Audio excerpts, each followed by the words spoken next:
रात की तारीख हर तरफ छाई हुई थी। सिर्फ मस्जिद के मीनार से अजान की आवाज आ रही थी। यह शहर दमिश्क के करीब एक छोटे से गांव में बसा हुआ था, जहां ज्यादातर लोग अल्लाह से डरने वाले और नेक इंसान थे। लेकिन इस गांव में एक ऐसी हकीकत छुपी थी जो सुनने वालों के दिलों को हिलाकर रख देती। इस गांव में रहने वाले सैयद हमदान बहुत नेक और परहेजगार इंसान थे। उनकी एक ही औलाद थी, एक जवान, खूबसूरत और शराफ्तमंद बहू अलीमा। अलीमा का ताल्लुक एक अच्छे खानदान से था और उसकी परवरिश भी दीनदारी के साथ हुई थी। लेकिन किसी को क्या खबर थी कि उसकी तकदीर में ऐसा इम्तिहान लिखा है जो किसी ने सोचा भी न था। अलीमा की शादी सैयद हमदान के बेटे से हुई थी, लेकिन शादी के कुछ ही महीनों बाद उसका शौहर सफर पर रवाना हो गया और फिर कभी वापस न आया। सबको लगा कि शायद वह किसी हादसे का शिकार हो गया, लेकिन कोई ठोस खबर नहीं मिली। गांव के लोगों ने सैयद हमदान से कई बार कहा कि वह अपनी बहू की दूसरी शादी कर दें, लेकिन उन्होंने कहा, अल्हम्दुलिल्लाह, अलीमा मेरी बहू नहीं, मेरी बेटी जैसी है। मैं इसे कभी बेसहारा नहीं छोड़ूंगा। लेकिन इस फैसले के पीछे छुपे रहस्य से कोई वाकिफ नहीं था। एक रात जब चांद अपनी चांदनी बिखेर रहा था, अलीमा अपने कमरे में कुरान की तिलावत कर रही थी। तभी अचानक दरवाजे पर किसी के दस्तक देने की आवाज आई। अलीमा ने दरवाजा खोला। सामने एक बुजुर्ग औरत खड़ी थी, जिसकी आंखों में अजीब सा दर्द था। बेटी, क्या मुझे एक रात के लिए पनाह मिल सकती है? बुजुर्ग औरत ने कांपती आवाज में कहा। अलीमा ने बिना किसी हिचकिचाहट के कहा, जी, आई, घर आपका है, और उसे अंदर ले आई। लेकिन अलीमा को क्या खबर थी कि यह बुजुर्ग औरत उसकी जिंदगी की सबसे बड़ी आजमाइश बनकर आई है। बुजुर्ग औरत ने अंदर आते ही धीरे धीरे घर का जायजा लेना शुरू किया। उसकी आंखें हर कोने को बड़े गौर से देख रही थीं, मानो वह किसी चीज की तलाश में हो। अलीमा ने उसे पानी पेश किया और बैठने का इशारा किया। बेटी, अल्लाह तेरा भला करे, तेरा शौहर तो घर पर नहीं है? बुजुर्ग औरत ने पूछा। नहीं अम्मा, वह बहुत अरसे से सफर में है। हम दुआ करते हैं कि वह जल्द लौट आए, अलीमा ने जवाब दिया। बुजुर्ग औरत ने अलीमा की आंखों में देखा, फिर एक ठंडी सांस लेकर बोली, बेटी, क्या तू जानती है कि इस गांव में एक बहुत बड़ा राज छुपा है? अलीमा चौंक गई। कैसा राज अम्मा? बुजुर्ग औरत ने इधर उधर देखा, जैसे किसी की आहट महसूस कर रही हो। फिर धीमी आवाज में बोली, तेरा शौहर जिंदा है। अलीमा के पैरों तले जमीन खिसक गई। क्या कह रही हैं अम्मा? यह कैसे मुमकिन है? बेटी, मैं झूठ नहीं बोल रही। मुझे अल्लाह की कसम, तेरे शौहर को मैंने अपनी आंखों से देखा है, मगर वह अब पहले जैसा नहीं रहा। अलीमा का दिल जोर जोर से धड़कने लगा। आपको वह कहाँ मिला? वह कैसा है? बुजुर्ग औरत की आंखों में आंसू आ गए। अगर मैं तुझे बताऊंगी तो तेरा दिल सहन नहीं कर पाएगा, लेकिन तुझे यह जानना होगा। इस गांव में कुछ लोग ऐसे हैं जो नहीं चाहते कि तुझे यह हकीकत पता चले। अलीमा के हाथ पांव सुन्न पड़ गए। अम्मा, मैं सच जानना चाहती हूं, मुझे सब बताइए। बुजुर्ग औरत ने इधर उधर देखा और फिर धीरे से बोली, तेरा शौहर एक गधे में बदल गया है। अलीमा का जिस्म कांप उठा। नहीं, यह कैसे हो सकता है? बेटी, यह दुनिया फानी है और इसमें बहुत से रहस्य छुपे हैं। तेरा शौहर एक बड़े गुनाह का शिकार हो गया और अल्लाह के अजाब ने उसे इस हाल में डाल दिया। अलीमा की आंखों से आंसू बहने लगे। मुझे बताइए, यह सब कैसे हुआ? मैं उसे इस हाल से कैसे निकाल सकती हूं? बुजुर्ग औरत ने एक लंबी सांस ली। इसके लिए तुझे एक बहुत मुश्किल सफर पर जाना होगा, एक ऐसा सफर जो तेरी जान भी ले सकता है। अलीमा ने अपनी आंखें पोंछीं और मजबूत लहजे में कहा, अगर मेरा शौहर इस हालत में है तो मैं उसे छोड़ नहीं सकती। मुझे बताइए, मुझे क्या करना होगा? बुजुर्ग औरत ने अपना हाथ अलीमा के सिर पर रखा और बोली, बेटी, सब्र कर, तेरी आजमाइश अभी शुरू हुई है। अलीमा के दिल में हलचल मच गई थी। उसकी आंखों के सामने उसके शौहर की तस्वीर घूमने लगी। क्या यह मुमकिन है कि एक इंसान गड्ढे में तब्दील हो जाए? क्या अल्लाह का ऐसा अजाब किसी पर आ सकता है? उसके जहन में हजारों सवाल उमड़ रहे थे, लेकिन बुजुर्ग औरत की आंखों में सच्चाई थी। अलीमा ने गहरी सांस ली और कहा, अम्मा, मुझे सच जानना है। अगर मेरा शौहर इस हालत में है तो मुझे उसे वापस लाने का कोई तरीका बताइए। बुजुर्ग औरत ने उसकी आंखों में झांका और बोली, बेटी, यह आसान नहीं होगा, मगर हिम्मत और ईमान से तू उसे बचा सकती है। अलीमा का दिल और तेज धड़कने लगा। उसने बुजुर्ग औरत का हाथ थाम लिया और कहा, अम्मा, मुझे सब कुछ बताइए। मैं किसी भी आजमाइश से गुजरने के लिए तैयार हूं। बुजुर्ग औरत ने गहरी सांस ली और कहना शुरू किया, तेरा शौहर बहुत नेक और परहेजगार था, लेकिन उसने एक भूल कर दी, एक ऐसा गुनाह जिससे अल्लाह नाराज हो गए।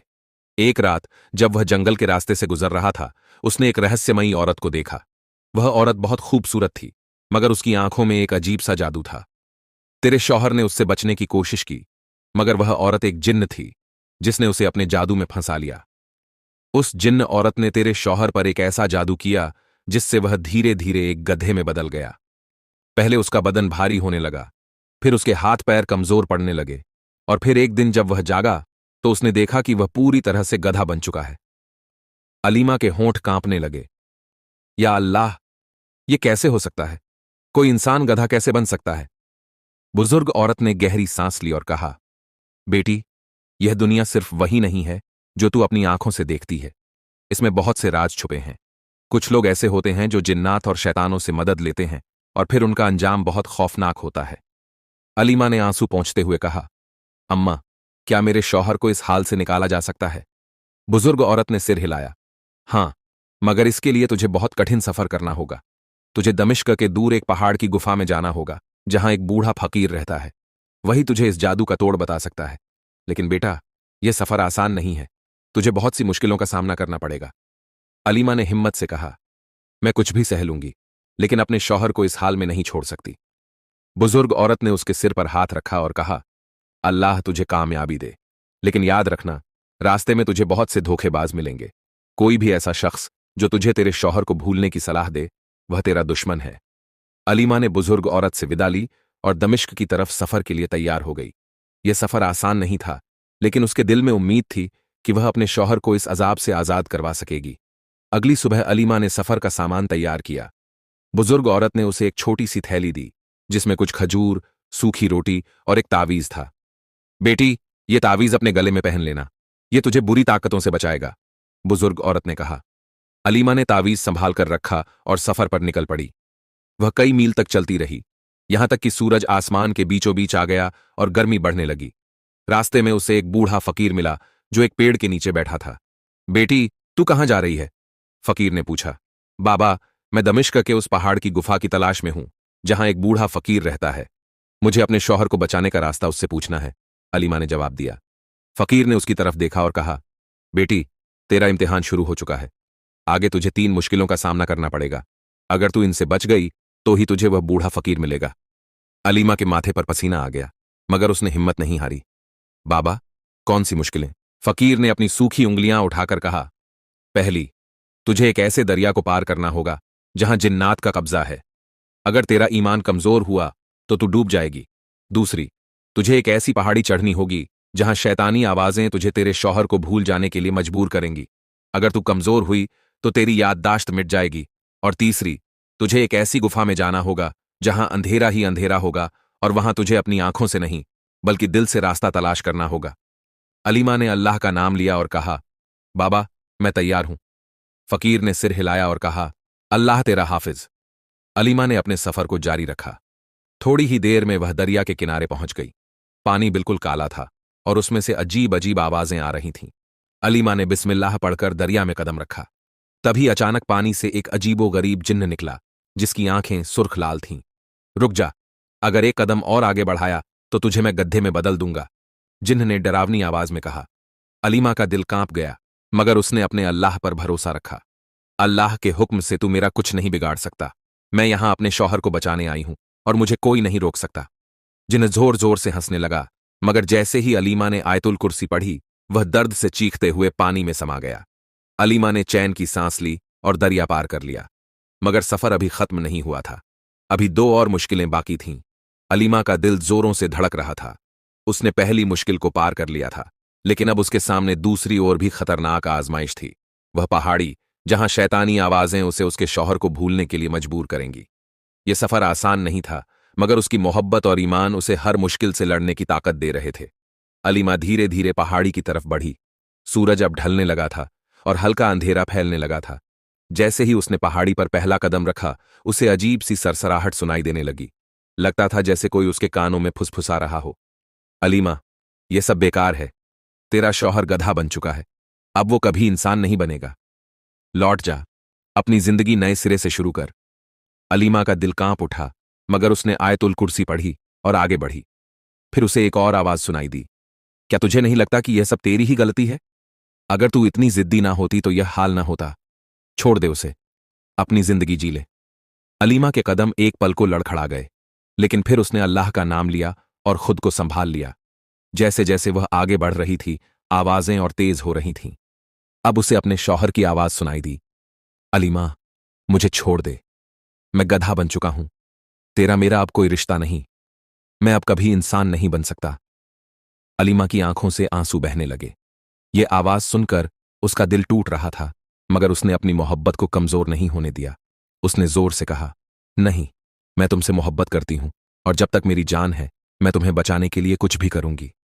इतना कहते ही पहाड़ी पर गूंजती आवाजें अचानक शांत हो गईं।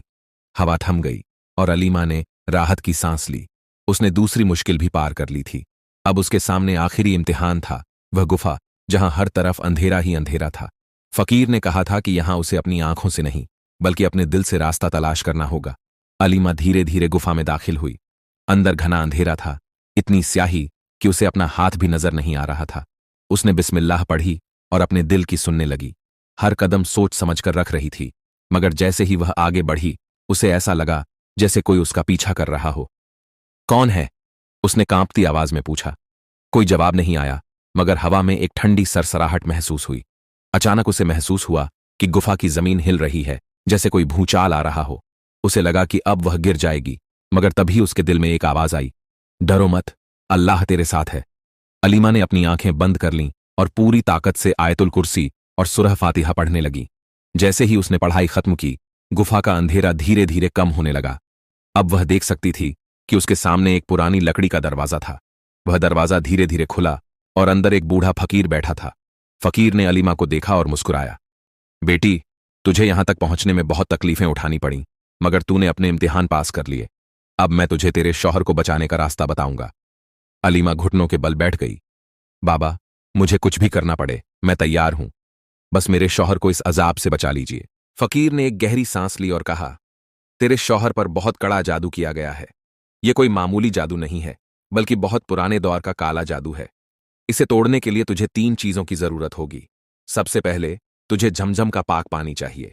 दूसरा, तुझे सफेद कबूतर की एक पंख चाहिए। और तीसरा, तुझे उस जिन्न की असली पहचान पता करनी होगी जिसने यह जादू किया है। अलीमा का दिल धड़कने लगा। यह सब कैसे संभव होगा? झमझम का पानी तो मक्का में था, और सफेद कबूतर कहां मिलेगा? और सबसे बड़ी मुश्किल, वह जिन्न कौन था जिसने यह जादू किया? फकीर ने कहा, बेटी, तुझे पहले मक्का जाना होगा और वहां से झमझम का पानी लाना होगा। मगर यह आसान नहीं होगा। रास्ते में बहुत सी रुकावटें आएंगी, लेकिन अगर तेरा ईमान मजबूत रहेगा तो अल्लाह तुझे हर मुसीबत से निकाल देगा। अलीमा ने अपना सर झुका लिया। वह जानती थी कि यह सफर बहुत मुश्किल होने वाला है, मगर वह अपने शौहर के लिए किसी भी हद तक जा सकती थी। फकीर ने उसे एक छोटी सी शीशी दी और कहा, जब तू मक्का पहुंचे तो इस शीशी को जमजम के कुएं में डाल देना। जब यह भर जाए तो इसे वापस लेकर आना। अलीमा ने वह शीशी अपने सामान में रख ली और सफर की तैयारी करने लगी। अब उसकी मंजिल मक्का थी, जहां से उसे जमजम का पानी लेना था, मगर उसे नहीं पता था कि रास्ते में कौन कौन सी मुसीबतें उसका इंतजार कर रही थीं। अलीमा का सफर अब और भी मुश्किल हो गया था। दमिश्क की पहाड़ियों को पार करने के बाद अब उसे मक्का जाना था, जहां से उसे जमजम का पाक पानी लेना था। लेकिन यह सफर आसान नहीं था। रास्ते में बहुत सी आजमाइशें उसका इंतजार कर रही थीं।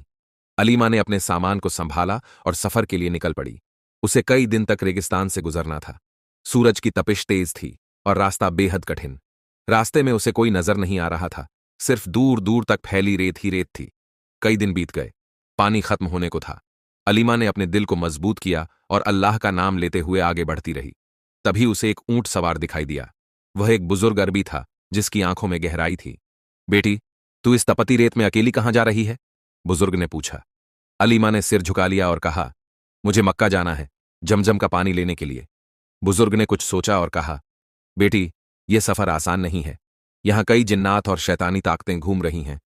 अगर तुझे अपने मकसद तक पहुंचना है तो हर धोखे से बचकर रहना होगा। अलीमा ने हिम्मत से कहा, मुझे अपने शौहर को बचाना है। मैं किसी भी आजमाइश के लिए तैयार हूं। बुजुर्ग ने मुस्कुराकर उसे एक मशविरा दिया। अगर रास्ते में तुझे कोई अजनबी मिले और कोई शॉर्टकट बताने की कोशिश करे तो उस पर कभी भरोसा मत करना। ये रेगिस्तान बहुत चालाक है। यहां जो सबसे आसान रास्ता दिखता है वही सबसे खतरनाक होता है। अलीमा ने बुजुर्ग का शुक्रिया अदा किया और आगे बढ़ गई, मगर वह नहीं जानती थी कि कुछ ही दूरी पर उसके लिए एक बड़ी आजमाइश इंतजार कर रही थी। रात हो चुकी थी। अलीमा ने एक चट्टान के पीछे आराम करने का सोचा।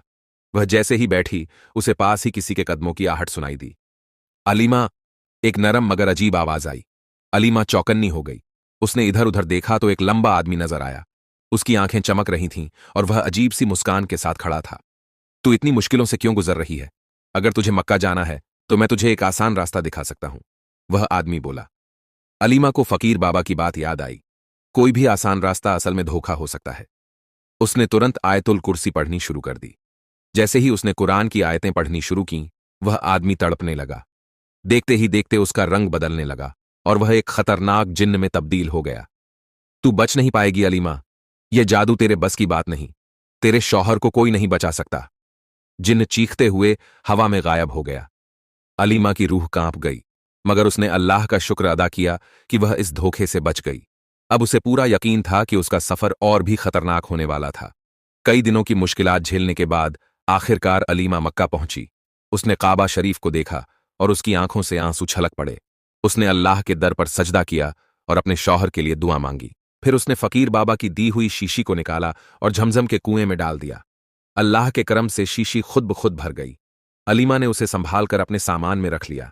अब सफर का पहला हिस्सा पूरा हो चुका था, मगर अब दूसरी चीज, सफेद कबूतर का पंख कहां से मिलेगा? यह सवाल अब भी उसके जहन में था। अलीमा काबा शरीफ के पास ही बैठी सोच रही थी कि अचानक उसके पास एक औरत आई। वह बुजुर्ग थी, मगर उसकी आंखों में बहुत सी कहानियां छुपी थीं। बेटी, तू किसी गहरी सोच में लग रही है। क्या तुझे कोई परेशानी है? उस औरत ने पूछा। अलीमा ने झिझकते हुए कहा, मुझे सफेद कबूतर का पंख चाहिए, मगर मैं नहीं जानती कि यह कहां मिलेगा। बुजुर्ग औरत हल्के से मुस्कुराई। बेटी, मक्का में एक खास जगह है जहां सफेद कबूतर रहते हैं, मगर वे किसी आम इंसान के हाथ नहीं आते। अगर तुझे उनका पंख चाहिए तो तुझे अपने दिल की सच्चाई साबित करनी होगी। अलीमा ने सिर झुका लिया। मैं अपनी मोहब्बत और ईमान के लिए हर परीक्षा देने को तैयार हूं। बुजुर्ग औरत ने उसे मक्का के पास एक खास जगह के बारे में बताया जहां वह सफेद कबूतर मिल सकते थे, मगर वहां जाने के लिए उसे एक और परीक्षा से गुजरना था। अलीमा बताए गए रास्ते पर चल पड़ी। जब वह उस जगह पहुंची तो उसने देखा कि वहां कई सफेद कबूतर थे, मगर वे किसी के पास नहीं जाते थे। तभी वहां एक पहरेदार आया।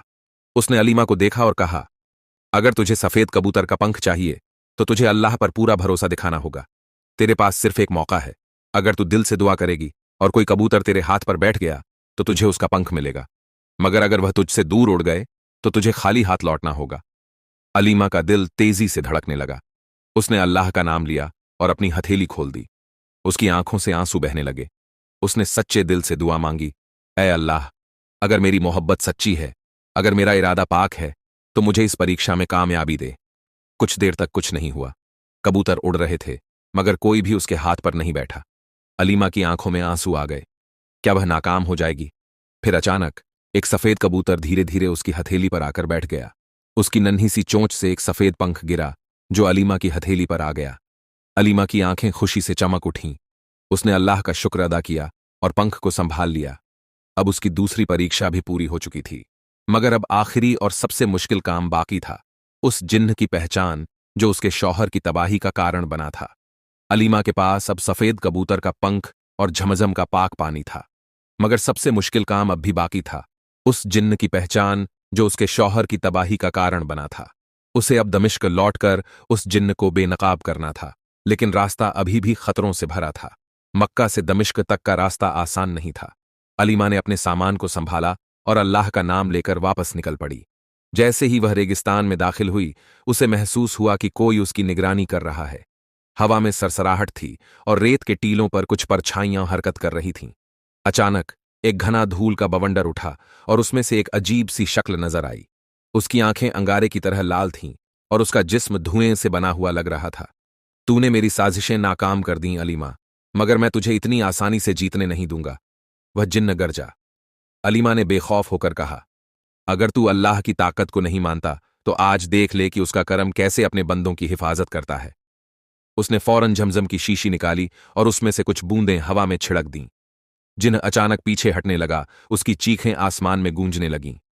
नहीं, यह पाक पानी मुझे जला देगा, जिन्न कराहते हुए बोला। मगर वह इतनी आसानी से हार मानने वाला नहीं था। उसने अपने हाथ उठाए और अचानक रेगिस्तान की रेत जोर से हिलने लगी। मगर तभी अलीमा ने कुरान की आयतें पढ़नी शुरू कर दीं। जैसे ही अल्लाह का कलाम गूंजा, जिन्न की ताकत कमजोर होने लगी। उसकी चीखें तेज हो गईं और देखते ही देखते वह हवा में गायब हो गया। अलीमा ने राहत की सांस ली, लेकिन उसे पता था कि यह सिर्फ शुरुआत थी। असली जिन्न तो अभी भी सामने नहीं आया था।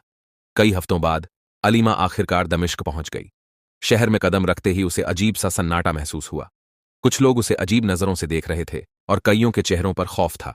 जब वह अपने घर पहुंची तो देखा कि उसके शौहर की हालत और बिगड़ चुकी थी। उनकी आंखों में अब भी अजीब सा खालीपन था और वे किसी दूसरी दुनिया में खोए हुए लग रहे थे। अलीमा, तू लौट आई? उसकी सास ने कांपती हुई आवाज में पूछा। हाँ अम्मी, और अब मैं अपने शौहर को इस साजिश से आजाद करूंगी, अलीमा ने हिम्मत से कहा। अलीमा ने अपनी सास से पूछा, अम्मी, जब मेरे शौहर की तबीयत बिगड़नी शुरू हुई थी तब घर में कौन कौन आया करता था? सास ने कुछ देर सोचा, फिर सहमी हुई आवाज में बोली, बस एक शख्स, हमारे पुराने दोस्त हकीम उमर, मगर वह तो बहुत नेक इंसान है। अलीमा चौकन्नी हो गई। उसे याद आया कि जब पहली बार उसके शौहर की तबीयत बिगड़ी थी तब भी यही हकीम उमर घर में मौजूद थे। मुझे उनसे मिलना होगा, अलीमा ने ठान लिया। रात के वक्त जब पूरा शहर सो चुका था, अलीमा हकीम उमर के घर पहुंची, मगर जैसे ही उसने उनके घर में कदम रखा उसे अजीब सा एहसास हुआ। घर के अंदर एक खास तरह की महक थी, कुछ जादुई और रहस्यमयी। तू यहां क्या कर रही है अलीमा? हकीम उमर की आवाज आई। अलीमा ने हिम्मत से जवाब दिया, सच जानने आई हूं। मेरे शौहर के साथ जो हुआ वह तुम्हारी चाल थी, है ना? हकीम उमर अचानक हंसने लगे। उनकी आंखें धीरे धीरे सुर्ख हो गईं और उनकी शक्ल बदलने लगी। कुछ ही पलों में वह एक इंसान से जिन्न में बदल चुके थे। हां, यह सब मेरी चाल थी। मैंने तेरे शौहर पर ऐसा जादू किया कि वह कभी ठीक न हो पाए। मैंने सोचा था तू हार मान जाएगी, मगर तू तो बहुत जिद्दी निकली। अलीमा ने तुरंत सफेद कबूतर का पंख निकाला और उसे हवा में लहराया। अचानक कमरे में उजाला फैल गया और जिन्न जोर से चीख उठा। नहीं, यह नहीं हो सकता, जिन्न तड़पते हुए चिल्लाया। अलीमा ने झमझम का पानी निकाला और उसे जिन्न पर छिड़क दिया। देखते ही देखते जिन्न का जिस्म जलने लगा और वह दर्द से कराहने लगा। अल्लाह के नाम से अब तेरा खेल खत्म, अलीमा ने कहा। एक आखिरी चीख के साथ जिन्न हवा में जलकर राख हो गया। पूरा घर थर्रा उठा और फिर अचानक सब कुछ शांत हो गया। अलीमा भागकर अपने घर पहुंची। जैसे ही उसने दरवाजा खोला, उसने देखा कि उसके शौहर की आंखें खुल चुकी थीं। उनकी आंखों में अब कोई अजीब सी चमक नहीं थी। वह पूरी तरह ठीक हो चुके थे। अलीमा, क्या हुआ था मुझे? उन्होंने धीमी आवाज में पूछा। अलीमा की आंखों से आंसू बह निकले। सब कुछ ठीक हो गया मेरे शौहर, अल्लाह ने हमारी मदद की। सारा घर खुशी से झूम उठा। अलीमा की सास ने उसे गले लगा लिया और पूरे मोहल्ले में यह खबर फैल गई कि अल्लाह ने एक बहादुर औरत के जरिए एक बड़े जादूगर जिन्न को हरा दिया था। अलीमा ने अल्लाह का शुक्र अदा किया। वह जानती थी कि यह सफर आसान नहीं था, मगर उसकी सच्ची मोहब्बत और ईमान ने उसे हर मुश्किल से पार लगाया था। जिन्न के खात्मे के बाद अलीमा के घर में खुशी की लहर दौड़ गई। उसका शौहर पूरी तरह से ठीक हो चुका था और अब उसे किसी भी जादू का असर महसूस नहीं हो रहा था। पूरे दमिश्क में यह खबर फैल गई कि कैसे एक औरत ने अपनी मोहब्बत और ईमान की ताकत से एक खतरनाक जिन्न को हरा दिया। शौहर ने अलीमा की तरफ देखते हुए कहा, अगर तू मेरी जिंदगी में ना होती तो मैं कभी भी इस बला से नहीं बच पाता। तेरा सब्र और तेरी हिम्मत ही मेरी ताकत बनी। अलीमा की आंखों से आंसू छलक पड़े। उसने अल्लाह का शुक्र अदा किया, जिसने उसे हर मुश्किल से बाहर निकालने का रास्ता दिखाया। मगर अभी भी एक चीज बाकी थी, फकीर बाबा से आखिरी बार मिलने जाना, जिन्होंने उसे यह सफर तय करने का हौसला दिया था। अलीमा अपने शौहर के साथ उस जगह पहुंची जहां फकीर बाबा पहली बार मिले थे, मगर जब वे वहां पहुंचे तो उन्हें वहां कोई नजर नहीं आया। अचानक एक ठंडी हवा चली और उनके कानों में एक जानी पहचानी आवाज गूंजी, बेटी, तेरा इम्तिहान अब पूरा हो चुका है। अल्लाह ने तुझे आजमाया और तू उसमें सफल रही। तेरी मोहब्बत पाक थी, तेरा इरादा नेक था, इसलिए अल्लाह ने तुझे कामयाबी दी। मगर याद रखना, यह दुनिया आजमाइशों से भरी है, कभी भी अपने ईमान से डगमगाना मत। अलीमा और उसका शौहर कुछ समझ पाते, इससे पहले ही आवाज हवा में गायब हो गई। वे दोनों समझ गए कि अब फकीर बाबा अपनी जरूरत पूरी कर चुके थे और अल्लाह ने उन्हें अपने पास बुला लिया था। अलीमा और उसका शौहर अब पूरी तरह से खुशहाल जिंदगी बिताने लगे। उन्होंने अपने घर को एक नई शुरुआत दी, जहां हर तरफ बरकत और सुकून था। अलीमा की कहानी पूरे दमिश्क में मशहूर हो गई और लोग उसे एक मिसाल के तौर पर देखने लगे। एक दिन जब अलीमा अपने बाग में बैठी थी, उसने एक सफेद कबूतर को देखा जो उसके पास आकर बैठ गया। उसकी आंखें नम हो गईं। यह वही कबूतर था जिसने उसे पंख दिया था। उसने मुस्कुराते हुए कहा, अल्लाह का करम कभी खत्म नहीं होता। और फिर उसने अपनी दुआओं में दुनिया भर के लोगों की भलाई मांगी। इस तरह अलीमा की कहानी खत्म हुई, मगर यह साबित कर दिया कि सच्ची मोहब्बत, सब्र और ईमान से हर मुश्किल को हराया जा सकता है।